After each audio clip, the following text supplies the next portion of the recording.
Hey guys, welcome back to the channel. और आज हम पढ़ने वाले हैं द फन दे हैड, जो कि बिहाइव का चैप्टर नंबर 1 है।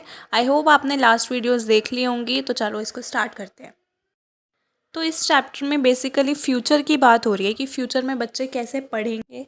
2157 की बात हो रही है, जिसमें मार्गी जो कि 11 साल की बच्ची अपनी डायरी में लिख रही है कि आज टॉमी को एक रियल बुक मिली, जो बुक उसके दादा के भी दादा जब बच्चे थे तब की टाइम की थी, यानी बहुत ज़्यादा पुरानी बुक थी।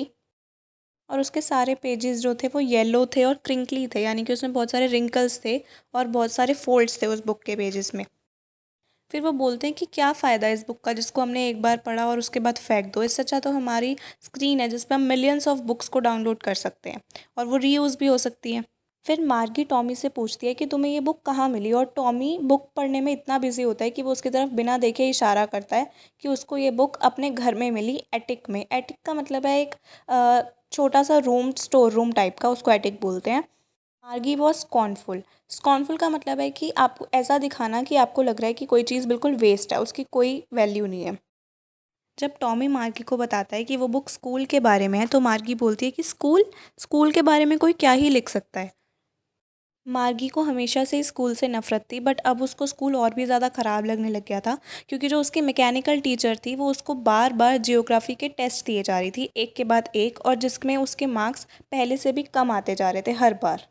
और इस प्रॉब्लम का सोल्यूशन निकालने के लिए मार्गी की मम्मी ने दुखी होकर काउंटी इंस्पेक्टर को बुलाया, जो कि एक्चुअल में एक मैकेनिक था, जो उसके मैकेनिकल टीचर को ठीक करने आया था। उसकी अपीयरेंस के बारे में भी आपको इसमें बताया हुआ है। उसने आके मार्गी को एप्पल खाने के लिए दिया और वो ठीक करने लग गया उसके मैकेनिकल टीचर को।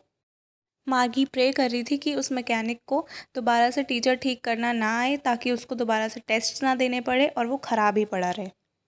बट ऐसा हुआ नहीं। 1 घंटे के अंदर अंदर उस मैकेनिक ने मैकेनिकल टीचर को ठीक कर दिया और वापस से ब्लैक अगली सी स्क्रीन खड़ी हो गई तैयार होके। उसके बाद जो सबसे वर्स्ट पार्ट इसमें बताया हुआ है, मार्गी को लगता था, वो ये था कि अपने टेस्ट्स को इंसर्ट करना, होमवर्क को इंसर्ट करना, जो कि पंच कोड में वो करते थे, जो कि कंप्यूटर का उनका कोई कोड होगा, उसको इंसर्ट करना, उसको मार्गी को सबसे ज़्यादा ख़राब पार्ट लगता था। तो काउंटी इंस्पेक्टर ने बताया मार्गी की मम्मी को, जो कि मिसेस जॉन्स थी, कि मार्गी के टेस्ट में जो मार्क्स कम आ रहे हैं उसकी जो गलती है वो मार्गी की नहीं है। एक्चुअली इसके मैकेनिकल टीचर का जो लेवल था वो थोड़ा सा हायर हो रखा था, मतलब थोड़ा सा अपर लेवल पे सेट हो रखा था, जिसकी वजह से इसके लेवल से हायर क्वेश्चंस आ रहे थे। और अब मैंने इसको 10 ईयर के बच्चे जितना सेट कर दिया है। मार्गी एक्सपेक्ट कर रही थी कि उसका जो मैकेनिकल टीचर है अब वो ख़राब ही रहेगा, जैसा कि एक बार टॉमी के साथ हुआ था।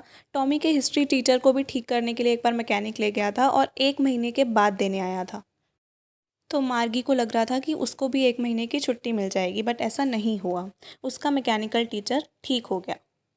फिर मार्गी टॉमी को बोलती है कि कोई भी स्कूल के बारे में क्यों लिखेगा। फिर टॉमी उसको देखता है और हंस के बोलता है कि ये हमारे वाला स्कूल नहीं है स्टूपिड, ये हंड्रेड्स ऑफ ईयर्स अगो वाला स्कूल है, जहाँ पे सारे बच्चे एक साथ मिलके बैठते थे, पढ़ते थे और इन्जॉय करते थे। ये सुन के मार्गी को इंटरेस्ट आया और वो भी बुक में झांकने लगी। फिर टॉमी उसको बताता है कि वहाँ पे हमारे जैसे टीचर्स नहीं थे, वहाँ पे एक ह्यूमन टीचर होते थे। और फिर मार्गी बोलती है कि ह्यूमन टीचर कैसे हो सकता है, कोई भी ह्यूमन इतना स्मार्ट कैसे हो सकता है। फिर टॉमी बोलता है कि वहाँ पे ह्यूमन टीचर ही होते थे। तो फिर मार्गी कहती है कि मैं कभी भी किसी स्ट्रेंजर को अपने घर में नहीं बुलाऊंगी मुझे पढ़ाने के लिए। तो टॉमी बोलता है कि वहाँ पे वो अपने घर में नहीं बुलाते थे, वहाँ पे एक सेपरेट बिल्डिंग होती थी जिसमें सारे बच्चे एक साथ जाते थे और पढ़ाई करते थे और इन्जॉय भी करते थे। मार्गी को उस बुक में बहुत इंटरेस्ट आने लगता है और उसी टाइम उसके स्कूल का टाइम हो जाता है। उसके स्कूल के टाइम के फिक्स्ड आवर्स थे, बस सैटरडे और संडे को ऑफ होता था, क्योंकि उसकी मम्मी को लगता था कि अगर बच्चे हर रोज़ एक ही टाइम पे पढ़ें तो वो ज़्यादा अच्छे से पढ़ पाएंगे। तो वो पढ़ने के लिए बैठ जाती है और बार बार यही सोचती रहती है कि उस टाइम के स्कूल्स कितने अच्छे होंगे, क्या क्या होगा, कितने मज़े करते होंगे बच्चे। और इसी पे चैप्टर ख़त्म हो जाता है, that she was thinking about the fun they had.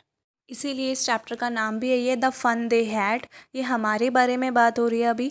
जैसे हम पढ़ते हैं, फ्यूचर जनरेशन हो सकता है वैसे ना पढ़ सके, तो जब उनको हमारी वैल्यू समझ आ रही है वो उस चीज़ के बारे में बता रहे हैं कि जो मज़े अभी हम कर रहे हैं शायद वो लोग बाद में ना कर पाएँ। और मार्गी पढ़ते पढ़ते बस यही सब सोचती रह जाती है कि उस टाइम पे बिल्डिंग्स कैसी होंगी, टीचर्स कैसे होंगे। उसका जो मैकेनिकल टीचर था वो उसको फ्रैक्शंस के बारे में बता रहा था, हाफ एंड 1/4 एंड ऑल। और उसका ध्यान सिर्फ और सिर्फ यही था कि पिछले टाइम पे बच्चे कैसे पढ़ते